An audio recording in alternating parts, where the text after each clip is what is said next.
ನನ್ನ ಜಮೀನು ವಿಷಯದಲ್ಲಿ ತೊಂದರೆ ಆಗಿದೆ. ಕಚೇರಿಗೆ ಅಲೆಯೋದು ಹೇಗೆ? ಕಾನೂನು ಬಗ್ಗೆ ನನಗೆ ಏನೂ ತಿಳಿಯಲ್ಲ. ಚಿಂತಿಸಬೇಡಿ, ಕಾನೂನು ಇರೋದೇ ನಮ್ಮವರ ರಕ್ಷಣೆಗಾಗಿ. ಅದರ ಅರಿವು ಇದ್ರೆ ಎಲ್ಲ ಸಮಸ್ಯೆಗೆ ಪರಿಹಾರ ಸಿಗುತ್ತೆ. ಹೌದು, ಕಾನೂನಿನ ಅರಿವೇ ಜೀವನದ ಗುರುವು. ನಿಮ್ಮ ಎಲ್ಲಾ ಕಾನೂನು ಪ್ರಶ್ನೆಗಳಿಗೆ ಉತ್ತರ ನೀಡಲು ಜನಧ್ವನಿ 90.8 FM ತರ್ತಿದೆ ವಿಶೇಷ ಕಾರ್ಯಕ್ರಮ ಕಾನೂನು ಸಲಹೆ. ಭೂಮಿ ತಕರಾರು, ಕೌಟುಂಬಿಕ ಸಮಸ್ಯೆ ಅಥವಾ ಸರಕಾರಿ ಸೌಲಭ್ಯಗಳ ಮಾಹಿತಿ ಎಲ್ಲವನ್ನೂ ಸರಳವಾಗಿ ತಿಳಿಯಿರಿ. ತಪ್ಪದೇ ಕೇಳಿ ಕಾನೂನು ಸಲಹೆ.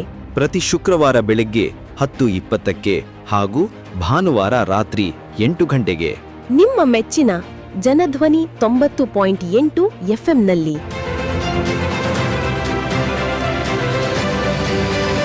ಎಲ್ಲರಿಗೂ ನಮಸ್ಕಾರ. ನೋಡಿ, ಈ ದಿನ ನಾವು RTI ಆ್ಯಕ್ಟ್ ಬಗ್ಗೆ ಸ್ವಲ್ಪ ತಿಳ್ಕೊಳ್ಳೋಣ. RTI ಅಂದರೆ ರೈಟ್ ಟು ಇನ್ಫಾರ್ಮೇಷನ್, ಮಾಹಿತಿ ಪಡೆಯುವ ಹಕ್ಕು. ನೋಡಿ, ಈ ಕಾನೂನು ನಮಗೆ 2005ರಲ್ಲಿ ಜಾರಿಗೆ ಬಂತು. ಮಾಹಿತಿ ಪಡೆಯಲು ಹಕ್ಕು ಅಧಿನಿಯಮ 2005ರಲ್ಲಿ ಇದು ಜಾರಿಗೆ ಬರುತ್ತೆ. ನೋಡಿ, ಇದು ಹಾಗೆ ನಾವು ನೋಡೋದಾದರೆ, ಒಂದು ಇಂಟ್ರೊಡಕ್ಷನ್ನ ಹೇಳೋದಾದರೆ, ಪ್ರತಿಯೊಬ್ಬ ನಾಗರಿಕನು ಮಾಹಿತಿಯನ್ನು ಪಡೆಯುವ ಅವಕಾಶದ ಹಕ್ಕಿಗಾಗಿ ಹಾಗೆ ಅದಕ್ಕೆ ಸಂಬಂಧಪಟ್ಟ ವಿಷಯಗಳಿಗಾಗಿ ಕಲ್ಪಿಸಿದಂಥ ಒಂದು ಅಧಿನಿಯಮ, ಆ್ಯಕ್ಟ್. ಈ ಮಾಹಿತಿ ಪಡೆಯಲು ಹಕ್ಕು ಅಧಿನಿಯಮವನ್ನು ಒಬ್ಬ ನಾಗರಿಕನು ಮಾಹಿತಿಯನ್ನು ಪಡೆಯೋಕ್ಕೆ ಒಂದು ಅವಕಾಶ ಮಾಡಿಕೊಟ್ಟಂತಹ ಒಂದು ಆ್ಯಕ್ಟ್. ಸರ್ಕಾರವು ಹೊಂದಿರುವ ಮಾಹಿತಿಯ ಹಕ್ಕನ್ನು ನಮ್ಮ ದೇಶದ ಸಂವಿಧಾನದಲ್ಲಿ ನಾಗರಿಕರಿಗೆ ಈ ಒಂದು ಹಕ್ಕನ್ನು ಕೊಡಲಾಗಿದೆ. ನಾಗರಿಕರು ಮಾಹಿತಿಯನ್ನು ಪಡೆಯುವ ಅವಕಾಶಗಳನ್ನು, ಆ ಒಂದು ಅವಕಾಶದ ಉಪಬಂಧಗಳನ್ನು ಈ ಆ್ಯಕ್ಟಲ್ಲಿ ಕಲ್ಪಿಸಿದ್ದರಿಂದ ಆಡಳಿತದಲ್ಲಿನ ಮುಕ್ತತೆ, ಪಾರದರ್ಶಕತೆ ಮತ್ತು ಆ ಒಂದು ಜವಾಬ್ದಾರಿ, ಹೊಣೆಗಾರಿಕೆಗಳನ್ನು ಹೆಚ್ಚಿಸಿ ಆಡಳಿತದಲ್ಲಿಯ ವ್ಯವಸ್ಥೆಯನ್ನು ಅರ್ಥಪೂರ್ಣವಾಗಿಸಿದೆ. ನೋಡಿ, ನಾವು ಮೊದಲೇ ಹೇಳ್ದಂಗೆ 2005ರಲ್ಲಿ ಈ ಒಂದು ಮಾಹಿತಿ ಹಕ್ಕು ಅಧಿನಿಯಮದ ಕಾನೂನು ಬಂತು.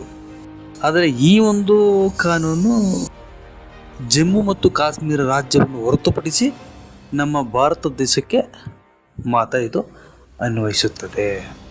Very important.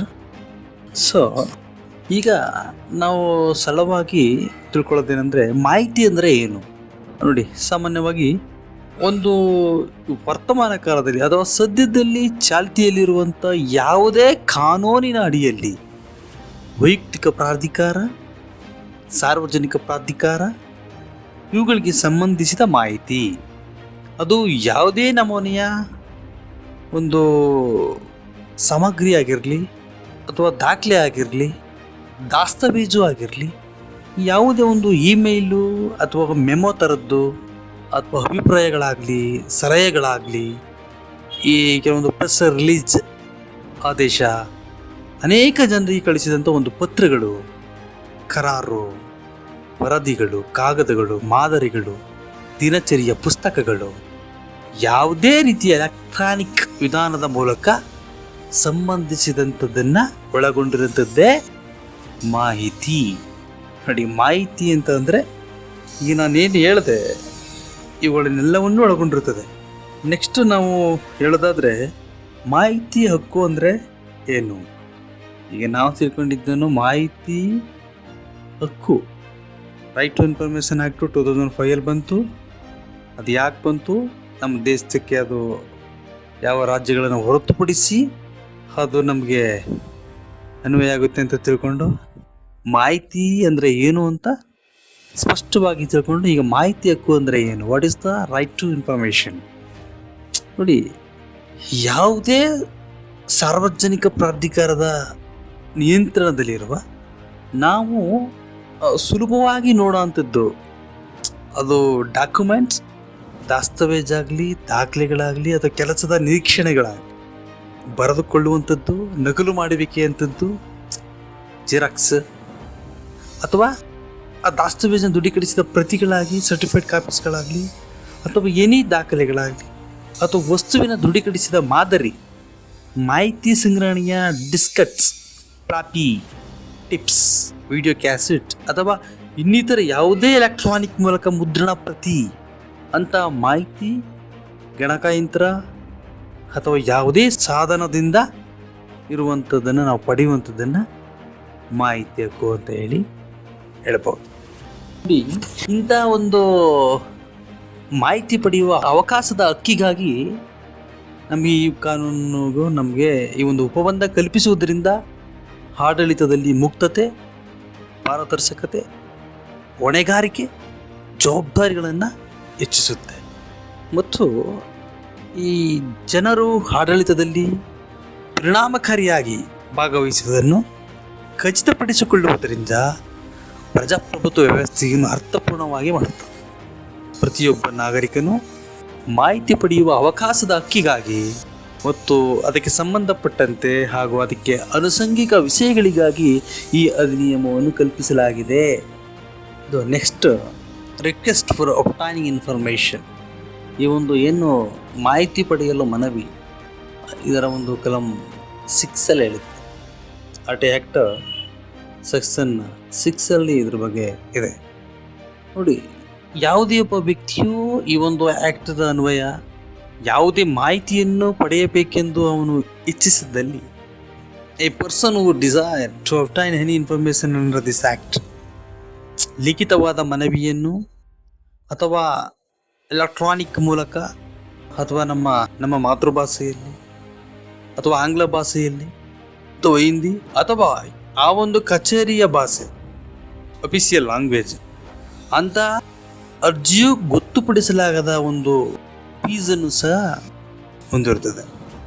ನಾವೊಬ್ಬ ವ್ಯಕ್ತಿ ಮಾಹಿತಿ ಪಡಿಬೇಕಾದ್ರೆ ಆ ವ್ಯಕ್ತಿ ಲಿಖಿತವಾಗಾದರೂ ಬರೀಬೋದು ಅಥವಾ ಟೈಪಿಂಗ್ ಆದರೂ ಮಾಡಿಸ್ಬೋದು ಮತ್ತು ಅದಕ್ಕೆ ತಗಲುವಂಥ ಒಂದು ಫೀಸ್ ಅಂತ ಬರುತ್ತೆ. ಅದನ್ನು ನಾವಲ್ಲಿ ಎಷ್ಟಿರುತ್ತೆ ಅದನ್ನು ನಾವು ತುಂಬಬೇಕಾಗುತ್ತೆ.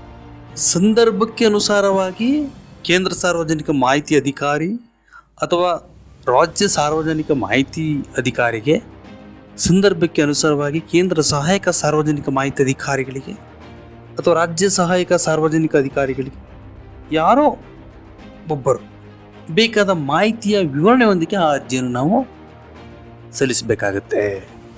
ಆದರೆ ಎಲ್ಲಿ ಲಿಖಿತವಾದ ಮನವಿಯನ್ನು ಸಲ್ಲಿಸಿರುವುದಿಲ್ಲವೋ ಆ ಸಂದರ್ಭದಲ್ಲಿ ಅದಕ್ಕೆ ಅನುಗುಣವಾಗಿ ಕೇಂದ್ರ ಸಾರ್ವಜನಿಕ ಮಾಹಿತಿ ಅಧಿಕಾರಿ ಅಥವಾ ರಾಜ್ಯ ಸಾರ್ವಜನಿಕ ಮಾಹಿತಿ ಅಧಿಕಾರಿಗಳು ಯುಕ್ತವಾದ ಸೇವೆಯನ್ನು ಮಾಹಿತಿ ಪಡೆಯುವ ವ್ಯಕ್ತಿಯ ಮೌಖಿಕ ಓರಲ್ ಮನವಿಯನ್ನೇ ಅದನ್ನು ಲಿಖಿತವೆಂದು ರೂಪಾಂತರಿಸಬೇಕಾದಂಥ ಒಂದು ಕಾನೂನು ಇದೆ.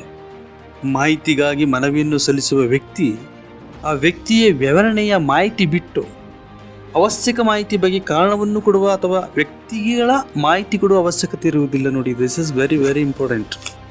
ಈಗ ಒಬ್ಬ ವ್ಯಕ್ತಿ ಆರ್ ಟಿ ಆ್ಯಕ್ಟ್ ಅಡಿಯಲ್ಲಿ ನನಗೊಂದು ಮಾಹಿತಿ ಬೇಕು ಅಂತೇಳಿ ಆ ವ್ಯಕ್ತಿ ಒಂದು ಅರ್ಜಿನ ಕೊಟ್ಟಂಥ ಸಂದರ್ಭದಲ್ಲಿ ಈ ಮಾಹಿತಿ ನಿಮಗೆ ಯಾಕೆ ಬೇಕು ಅಂತ ಅಲ್ಲಿಯ ಏನು ಇದ್ದಾರೆ ಮಾಹಿತಿ ಅಧಿಕಾರಿಗಳಾಗಲಿ ಮತ್ತೊಬ್ಬರಾಗಲಿ ಕೇಳುವಂಥದ್ದಿಲ್ಲ.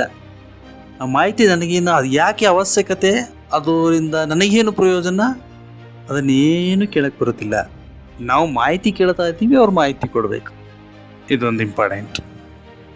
ಎಲ್ಲಿ ಒಂದು ಮನವಿಯನ್ನು ಮಾಹಿತಿಗಾಗಿ ಸಾರ್ವಜನಿಕ ಪ್ರಾಧಿಕಾರಕ್ಕೆ ಸಲ್ಲಿಸುತ್ತಾರೋ ಅದು ಒಂದು ವೇಳೆ ಬೇರೆ ಸಾರ್ವಜನಿಕ ಪ್ರಾಧಿಕಾರ ಸ್ವಾಧೀನದಂಥ ಸಂದರ್ಭದಲ್ಲಿ ಆ ಒಂದು ವಸ್ತು ವಿಷಯ ಬೇರೊಂದು ಸಾರ್ವಜನಿಕ ಪ್ರಾಧಿಕಾರದ ಕಾರ್ಯಕ್ಕೆ ಸಂಬಂಧಪಟ್ಟಂತಹ ಒಂದು ವಿಚಾರದಲ್ಲಿ ಆ ಒಂದು ಸಾರ್ವಜನಿಕ ಪ್ರಾಧಿಕಾರವು ಅಂತಹ ಅರ್ಜಿಯನ್ನು ಮಾಹಿತಿ ಲಭ್ಯವಿದ್ದ ಸಾರ್ವಜನಿಕರ ಪ್ರಾಧಿಕಾರಕ್ಕೆ ವರ್ಗಾಯಿಸಬಹುದು ಅಥವಾ ಅದನ್ನು ಯಾವ ಅಧಿಕಾರಿಗೆ ವರ್ಗಾಯಿಸಲಾಗಿದೆ ಎಂದು ತಕ್ಷಣ ಅರ್ಜಿದಾರನಿಗೆ ಹೇಳಬೇಕು. ನೋಡಿ, ನಾವು ಮಾಹಿತಿಗಾಗಿ ಆರ್ ಟಿ ಐಯಲ್ಲಿ ನಾವು ಅರ್ಜಿ ಹಾಕ್ತೀವಿ. ಆ ಅರ್ಜಿ ಆ ಒಂದು ಇಲಾಖೆಯಲ್ಲಿ ಲಭ್ಯವಿಲ್ಲದಿದ್ದಂಥ ನಾವು ಅರ್ಜಿಯಲ್ಲಿ ಕೇಳಿರುವಂಥ ಮಾಹಿತಿ ಆ ಒಂದು ಇಲಾಖೆಯಲ್ಲಿ ಲಭ್ಯವಿಲ್ಲ ಎಂದೆನಿಸಿದಂಥ ಸಂದರ್ಭದಲ್ಲಿ ಆ ಒಂದು ಅಧಿಕಾರಿಗಳು ಆ ಮಾಹಿತಿ ಎಲ್ಲಿ ಲಭ್ಯವಿದೆಯೋ ಆ ದಾಖಲೆ ಆ ದಸ್ತಾವೇಜುಗಳು ಎಲ್ಲಿ ಇರುತ್ತದೆಯೋ ಆ ಒಂದು ಪ್ರಾಧಿಕಾರಕ್ಕೆ ತಾವೇ ಕಳಿಸತಕ್ಕದ್ದು, ಅಂದರೆ ಅಧಿಕಾರಿಗಳು ಅದನ್ನು ಕಳಿಸತಕ್ಕದ್ದು.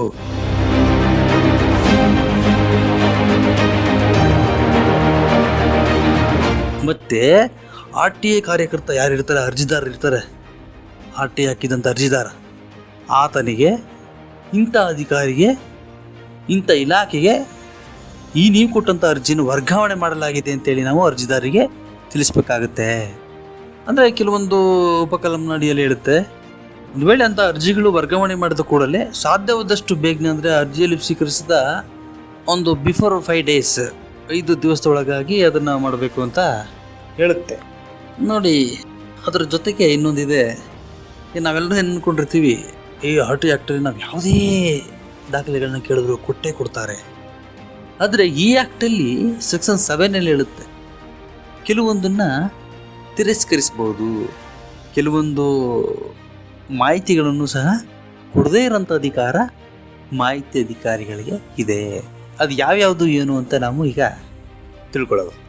ಸೆಕ್ಷನ್ 7ಗೆ ನಾನು ಆಮೇಲೆ ಬರ್ತೀನಿ. ಈಗ ಸೆಕ್ಷನ್ 8 ಮಾಹಿತಿಯ ಪ್ರಕಟಿಸಲು ಏನು ವಿನಾಯಿತಿ ಇದೆ ಅಂತ ಹೇಳ್ತೇನೆ. ನೋಡಿ, ಮಾಹಿತಿಯನ್ನು ಪ್ರಕಟಿಸುವುದರಿಂದ, ಒಬ್ಬ ಅರ್ಜಿದಾರ ಕೇಳಿದಂಥ ಮಾಹಿತಿಯನ್ನು ಪ್ರಕಟಿಸುವುದರಿಂದ ನಮ್ಮ ಭಾರತದ ದೇಶಕ್ಕೆ ಅಥವಾ ನಮ್ಮ ರಾಜ್ಯಕ್ಕೆ ಕೆಡಕಾಗುತ್ತದೆ ಅಥವಾ ಅಪಾಯಕಾರಿಯಾಗುತ್ತೆ ಅಂತ ಏನು ಅನಿಸಿದ್ರೆ ಅಂತಹ ಸಂದರ್ಭದಲ್ಲಿ ಮಾಹಿತಿಗಳನ್ನು ಕೊಡೋಕ್ಕೆ ಬರೋದಿಲ್ಲ. ವೈಜ್ಞಾನಿಕವಾಗಿ ಅಥವಾ ಆರ್ಥಿಕ ಹಿತಾಸಕ್ತಿಗೆ ಇಂತಹ ಸಂಬಂಧಿಸಿದಂಥ ವಿದೇಶದೊಂದಿಗೆ ಅಥವಾ ಅಪರಾಧ ಮಾಡಲು ಹುರಿದುಂಬಿಸುವಂಥ ಕೆಲವೊಂದು ಮಾಹಿತಿಗಳಾಗಿದ್ದಂಥ ಸಂದರ್ಭದಲ್ಲಿ ಕೊಡೋಕ್ಕೆ ಬರೋದಿಲ್ಲ. ಕೆಲವೊಂದು ಭಾಗಗಳಿದೆ.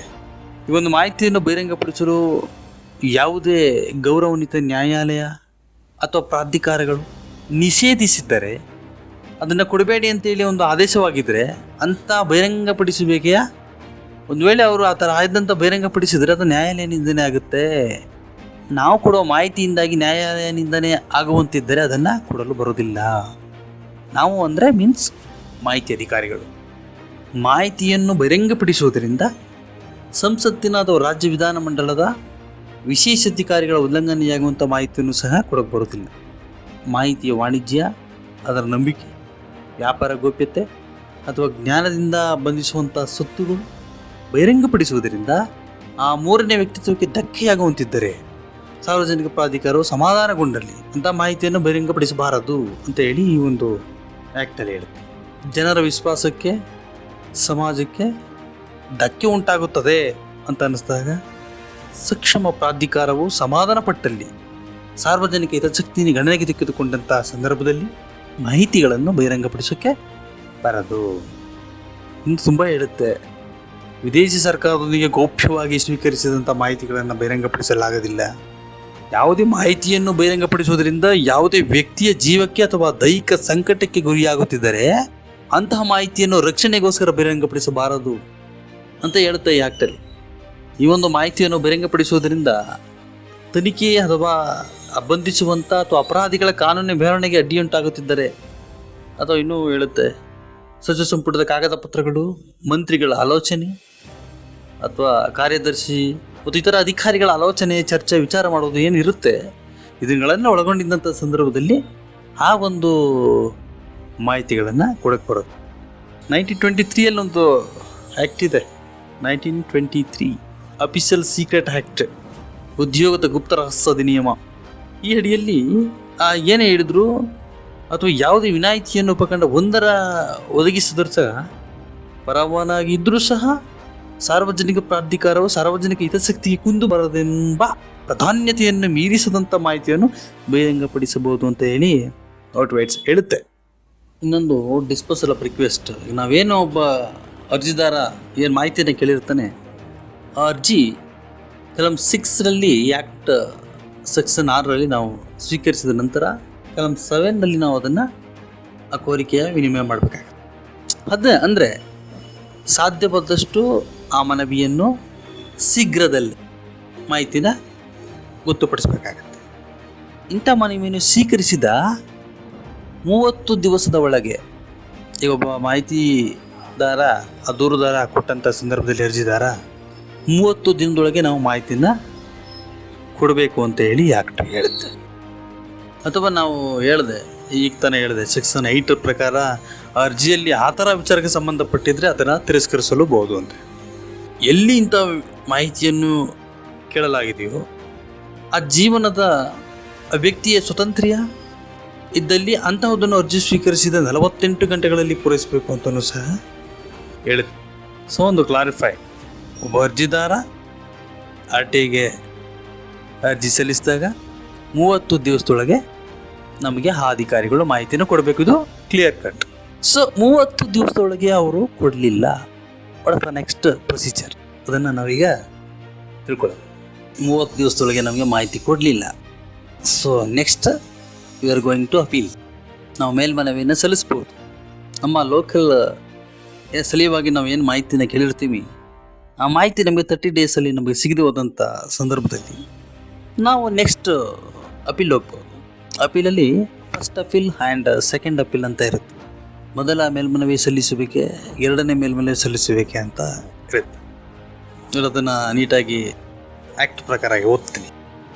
ಯಾವುದೇ ಒಬ್ಬ ವ್ಯಕ್ತಿ ಅರ್ಜಿದಾರ ಒಂದು ನಿರ್ಣಯವನ್ನು ನಿಗದಿಪಡಿಸಿದ ವೇಳೆಯಲ್ಲಿ ದೊರೆಯದಿದ್ದರೆ ಅಥವಾ ಸಂದರ್ಭಕ್ಕೆ ಅನುಗುಣವಾಗಿ ಕೇಂದ್ರ ಸಾರ್ವಜನಿಕ ಮಾಹಿತಿ ಅಧಿಕಾರಿ ಅಥವಾ ರಾಜ್ಯ ಸಾರ್ವಜನಿಕ ಮಾಹಿತಿ ಅಧಿಕಾರಿ ಇವರು ಮಾಡಿದ ಆದೇಶವನ್ನು ಒಪ್ಪಿಕೊಂಡು ಆದೇಶದಿಂದ ಬಾಧಿತನಾದ ವ್ಯಕ್ತಿಯು ಆದೇಶ ಮಾಡಿದ 30 ದಿವಸದ ಒಳಗೆ ಮೇಲ್ಮನವಿಯನ್ನು ಕೇಂದ್ರ ಸಾರ್ವಜನಿಕ ಮಾಹಿತಿ ಅಧಿಕಾರಿ ಅಥವಾ ರಾಜ್ಯ ಸಾರ್ವಜನಿಕ ಮಾಹಿತಿ ಅಧಿಕಾರಿ ಇವರ ಹಿರಿಯ ಸ್ಥಾನದಲ್ಲಿರುವ ಸೀನಿಯರ್ ರ್ಯಾಂಕ್ ಇವರ ಮುಂದೆ ದಾಖಲಿಸಬೇಕು.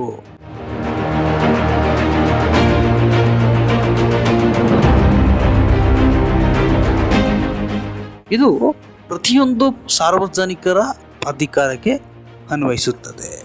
ನೋಡಿ, ಒಂದು ವೇಳೆ ಆದರೆ ಎಲ್ಲಿ ಮೇಲ್ಮನವಿಯನ್ನು ಸಲ್ಲಿಸಲು ಸಕಾರಣದಿಂದ ಅಥವಾ ವಿಳಂಬವಾಗಿದ್ದರೆ ತಡ ಆಗಿದ್ದರೆ ಇನ್ನು ನೀಡಿದ್ದಲ್ಲಿ ಅಧಿಕಾರಿಯು ಸಮಾಧಾನಗೊಂಡರೆ ಅಂತಹ ಮೇಲ್ಮನವಿಯನ್ನು 30 ದಿವಸಗಳ ಕಾಲಾವಧಿ ನಂತರವೂ ಸ್ವೀಕರಿಸಬಹುದು. 30 ಡೇಸ್ ಒಳಗಡೆ ನಾವು ಪಡೆದಂಥ ಸಂದರ್ಭದಲ್ಲಿ ನಾವು ಈ 30 ದಿವಸಗಳ ಕಾಲಾವಧಿ ನಂತರ ಸಹ ಅದನ್ನು ಸ್ವೀಕರಣೆ ಮಾಡ್ತಾರೆ. ಕೇಂದ್ರ ಸಾರ್ವಜನಿಕ ಮಾಹಿತಿ ಅಧಿಕಾರಿ ಅಥವಾ ರಾಜ್ಯ ಸಾರ್ವಜನಿಕ ಅಧಿಕಾರಿ ಇವರ ಆದೇಶದ ಮೇಲೆ ಎಲ್ಲಿ ಮೇಲ್ಮನವಿಯನ್ನು ಸಲ್ಲಿಸಲಾಗಿದೆಯೋ ಕಲಂ 11 ಅಡಿಯಲ್ಲಿ ಅದನ್ನು 3ನೇ ವ್ಯಕ್ತಿಗೆ ಮಾಹಿತಿಯನ್ನು ಪ್ರಕಟ ಮಾಡಬೇಕು. ಸಂಬಂಧಪಟ್ಟ 3ನೇ ವ್ಯಕ್ತಿ ಮೇಲ್ಮನವಿಯನ್ನು ಆದೇಶದ ದಿನಾಂಕದಿಂದ 30 ದಿವಸದ ಒಳಗೆ ಸಲ್ಲಿಸಿರಬೇಕು. 1 ಮಂತ್ ಅವಕಾಶ ಇರುತ್ತೆ ಮೇಲ್ಮನವಿ ಸಲ್ಲಿಸಿ. ಇದು first appeal. Next second appeal ಬಂದು 90 ಡೇಸ್ಗೆ ಬರುತ್ತೆ. 90 ದಿವಸಗಳ ಕಾಲಾವಕಾಶ ಇರುತ್ತೆ. ಫಸ್ಟ್ ಅಪೀಲ್ಗೆ 30 ಡೇಸ್ ಇರುತ್ತೆ. ಸೆಕೆಂಡ್ ಅಪೀಲ್ಗೆ 90 ದಿವಸಗಳ ಅವಕಾಶ ಇರುತ್ತೆ. ಕೇಂದ್ರ ಮಾಹಿತಿ ನಿಯೋಗ ಅಥವಾ ರಾಜ್ಯ ಮಾಹಿತಿ ನಿಯೋಗ ಇಂಥ ಕಾಲಮಿತಿಯ ನಂತರ ಒಂದು ಮೇಲ್ಮನವಿಯನ್ನು ಇಲ್ಲಿ ಮೇಲ್ಮನವಿದಾರನು ಸಕಾರಣಗಳಿಂದ ವಿಳಂಬದ ತಡೆಯಾಯಿತು ಎಂದು ವಿವರಿಸಿದ್ದನ್ನು ಸಮಾಧಾನಗೊಂಡರೆ ಅಂಥ ಮೇಲ್ಮನವಿಯನ್ನು ಸ್ವೀಕರಿಸಬಹುದು. ಇಲ್ಲಿ ಕೇಂದ್ರ ಸಾರ್ವಜನಿಕ ಮಾಹಿತಿ ಅಧಿಕಾರಿ ಅಥವಾ ರಾಜ್ಯ ಮಾಹಿತಿ ಅಧಿಕಾರಿ ಇವರ ಆದೇಶದ ಮೇಲೆ 3ನೇ ವ್ಯಕ್ತಿಯ ಮಾಹಿತಿ ಒದಗಿಸುವ ವಿಷಯಕ್ಕೆ ಸಂಬಂಧಪಟ್ಟಂತೆ ಕೇಂದ್ರ ಮಾಹಿತಿ ಅಧಿಕಾರಿಯು ಅಥವಾ ರಾಜ್ಯ ಮಾಹಿತಿ ಆದೇಶಾಧಿಕಾರಿ ಈ 3ನೇ ವ್ಯಕ್ತಿಗೆ ತನ್ನ ಹೇಳಿಕೆ ಹೇಳಲು ಅವಶ್ಯಕ ಎಂದು ನಂಬುವ ಕಾಲಾವಕಾಶವನ್ನು ಸಹ ಕೊಡಬೇಕಾಗುತ್ತೆ.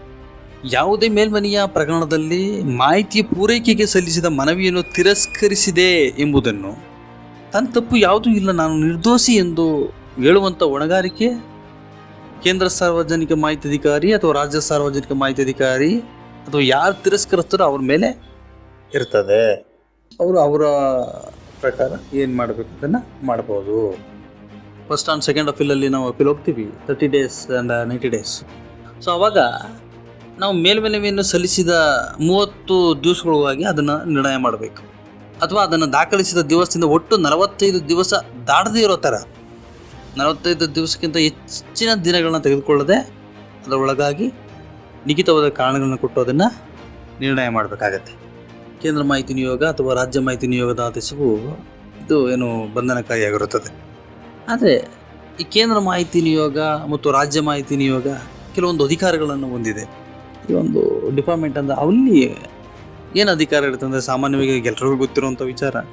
ಅದು ಈ ಒಂದು ಅಧಿನಿಯಮದ ಅಡಿಯಲ್ಲಿ ಆ ಒಂದು ಸಾರ್ವಜನಿಕ ಪ್ರಾಧಿಕಾರವು ಅವಶ್ಯಕತೆ ಇರುವಂತಹ ಕ್ರಮಗಳನ್ನು ನಿರ್ಭಯವಾಗಿ ತೆಗೆದುಕೊಳ್ಳುವಂಥ ಒಂದು ಅಧಿಕಾರ ಇದೆ. ಮನವಿ ಮಾಡಿದ ಮಾಹಿತಿಯನ್ನು ಕೊಡುವಂಥ, ಒದಗಿಸಲು ಹಾಗೂ ನಿಗದಿತ ನಮೂನೆಯಲ್ಲಿ ಒದಗಿಸುವಂಥ ಒಂದು ಅಧಿಕಾರವನ್ನು ಹೊಂದಿದೆ. ಮತ್ತು ಕೆಲವೊಂದು ಮಾಹಿತಿಯನ್ನು ಪ್ರಕಟಿಸುವಿಕೆ, ಹಾಗೆ ಕೆಲವೊಂದು ಮಾಹಿತಿಯನ್ನು ವಿಭಾಗ ಮಾಡುವಂಥದ್ದು ಇರುತ್ತೆ, ಅದೊಂದು ಅಧಿಕಾರವನ್ನು ಅದು ಹೊಂದಿದೆ. ದಾಖಲೆಗಳನ್ನು ಕಾಯ್ದುಕೊಳ್ಳುವಿಕೆ ಮತ್ತು ಆ ದಾಖಲೆಗಳು ಹಾಳಾಗದಂತೆ ಕಾಪಾಡೋದು, ಇದಕ್ಕೆ ಸಂಬಂಧಿಸಿದ ವಿಷಯದಲ್ಲಿ ಅವಶ್ಯಕ ಬದಲಾವಣೆಗಳನ್ನು ಅದು ಮಾಡುವಂಥ ಅಧಿಕಾರವನ್ನು ಹೊಂದಿದೆ. ಮತ್ತು ಅಧಿಕಾರಿಗಳು ಮಾಹಿತಿ ಒದಗಿಸುವ ಹಕ್ಕುಗಳನ್ನು ಹೆಚ್ಚಿಸುವ ವಿಷಯದಲ್ಲಿ ತರಬೇತಿ ಕೊಡುವಂತಹ ಒಂದು ಅಧಿಕಾರವನ್ನು ಸಹ ಹೊಂದಿದೆ. ಇದಕ್ಕೆ ಸಂಬಂಧಪಟ್ಟಾಗೆ ಹೆಚ್ಚಿನ ಅಲ್ಲಿ ಆ ಒಂದು ಡಿಪಾರ್ಟ್ಮೆಂಟ್ಗೆ ಸಂಬಂಧಪಟ್ಟಾಗೆ ಏನೇನು ತಗೋಬೇಕು ನಿರ್ಧಾರಗಳನ್ನ ಅದು ಆ ಅಧಿಕಾರಗಳನ್ನು ಅದು ಹೊಂದಿದೆ. ಅಧಿನಿಯಮದ ಅಡಿಯಲ್ಲಿ ನಮೂದಿಸಿದಂಥ ದಂಡ ವಿಧಿಸುವಂಥ ಅರ್ಜಿಯನ್ನು ತಿರಸ್ಕಾರ ಮಾಡುವಂಥ ಅಧಿಕಾರವನ್ನು ಸಹ ಹೊಂದಿದೆ. ಅಂದರೆ ಈ ಕೇಂದ್ರ ಮಾಹಿತಿ ಆದೇಶಾಧಿಕಾರಿ ಅಥವಾ ರಾಜ್ಯ ಮಾಹಿತಿ ಆದೇಶಾಧಿಕಾರಿ ಯಾರು ಅರ್ಜಿದಾರ ಇರ್ತಾರಲ್ಲ, ಫಿರ್ಯಾದಿ ಕೊಟ್ಟಿರ್ತಾರಲ್ಲ ಅಪೀಲಲ್ಲಿ ಮೇಲ್ಮನವಿ ಸಲ್ಲಿಸುವಂಥ ವ್ಯಕ್ತಿ, ಸಾರ್ವಜನಿಕ ಪ್ರತಿನಿಧಿಗೆ ಅವ್ರಿಗೆ ನಾವು ನೋಟಿಸ್ ಕೊಡತಕ್ಕದ್ದು, ನೋಟಿಸ್ ಅವ್ರು ಕೊಡಬೇಕಾಗತ್ತೆ. ಕೆಲವೊಂದು ಪೆನಲ್ಟಿನೂ ಬರುತ್ತೆ ಇಲ್ಲಿ. ಸಾಮಾನ್ಯವಾಗಿ 250 ರೂಪಾಯಿಯಿಂದ 25,000 ರೂಪಾಯಿವರೆಗೂ ಪೆನಲ್ಟಿನ ಅವರು ಕೊಡಬಹುದಾಗುತ್ತೆ.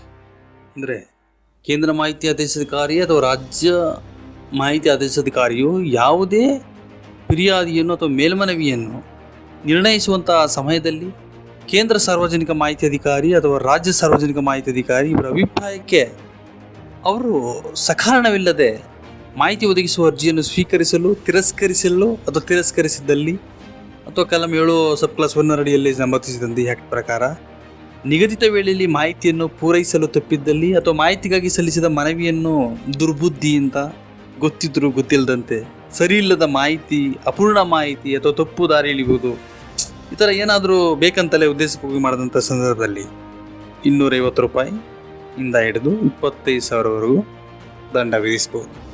ಆದರೆ ಸಂದರ್ಭಕ್ಕೆ ಅನುಗುಣವಾಗಿ ನಾವು ಕೇಂದ್ರ ಸಾರ್ವಜನಿಕ ಮಾಹಿತಿ ಅಧಿಕಾರಿಗಳು ಅಥವಾ ರಾಜ್ಯ ಸಾರ್ವಜನಿಕ ಮಾಹಿತಿಗಳ ಅಧಿಕಾರಿಗಳೇ ಇವರು ದಂಡವನ್ನು ವಿಧಿಸುವಂಥ ಮುನ್ನ ದಂಡದ ಸಲುವಾಗಿ ಹೇಳಿಕೆ ನೀಡಲು ಉಚಿತವಾದ ಸಮಯವನ್ನು ಅವರಿಗೆ ಕೊಡಬೇಕಾಗುತ್ತೆ. ಇದು RTA ಆ್ಯಕ್ಟ್ ಪ್ರಕಾರ ಸಂಪೂರ್ಣವಾಗಿ ನಾವು ಹೇಳೋಕ್ಕಾಗೋದಿಲ್ಲ. ನಾವೆಷ್ಟು ಓದಿರ್ತೀವಿ ಅದರ ಜೊತೆಗೆ ಅಲ್ಲೂ ಸಹ ಅದು ಕಮ್ಮಿ ಆಗುತ್ತೆ. ಒಬ್ಬ ವ್ಯಕ್ತಿ ಸಾಮಾನ್ಯವಾಗಿ ಒಂದು RTA ಹಾಕಿದಾಗ ಏನೇನೋ ನಿಯಮಗಳಿರುತ್ತೆ, ಆ ಅಧಿಕಾರಿಗಳ ಅವ್ರ ಡಿಪಾರ್ಟ್ಮೆಂಟಲ್ಲಿ ಏನು ಅವ್ರದ್ದು ಹಕ್ಕಿಗಳಿದೆ, ನಮ್ಮ ಕರ್ತವ್ಯಗಳೇನು, ಅವರ ಕರ್ತವ್ಯಗಳೇನು, ಅದನ್ನು ಮಾಹಿತಿಗಳು ಕೊಡದೆ ಹೋದಂತಾಗ ನಾವು ಎಲ್ಲೇ ಹೋಗಬೇಕು, ಹೋದಾಗ ಅಲ್ಲಿ ಏನಾಗುತ್ತೆ ಅನ್ನೋದ್ರ ಬಗ್ಗೆ ತಿಳಿಸ್ಕೊಟ್ಟಿದ್ದೀವಿ. ಹೆಚ್ಚಿನ ಮಾಹಿತಿಗಾಗಿ ತಿಳ್ಕೊಬೇಕು, ಇನ್ನು ನಾವು ಇನ್ಡೆಪ್ತಾಗಿ ಹೋಗಿ ತಿಳ್ಕೊಬೇಕು ಅಂತಂದರೆ ಅದರ ಏನು ಹೆಚ್ಚಿನ ಮಾಹಿತಿ ಆಯೋಗಗಳು ಅದರ ಅಧಿಕಾರಿಗಳ ಒಳಗಡೆ ಏನೇನು ಇರುತ್ತೆ ಎಲ್ಲ ತಿಳ್ಕೊಬೇಕು ಅಂತಂದರೆ ಈ ಆಕ್ಟ್ ಕಡೆ ಹೋಗಿ ಒಂದು ಸಾರಿ ಆ ಬುಕ್ಸ್ನ ರೆಫರ್ ಮಾಡಿದ್ರೆ ಖಂಡಿತ ತಿಳ್ಕೊಬೋದು ಅಂತ ಹೇಳ್ತಾ ನಾನು ಈ ಒಂದು ಆ್ಯಕ್ಟ್ ಪ್ರಕಾರ ಮಾತಾಡೋದನ್ನು ಮುಗಿಸ್ತಾ ಇದ್ದೀನಿ. Thank you.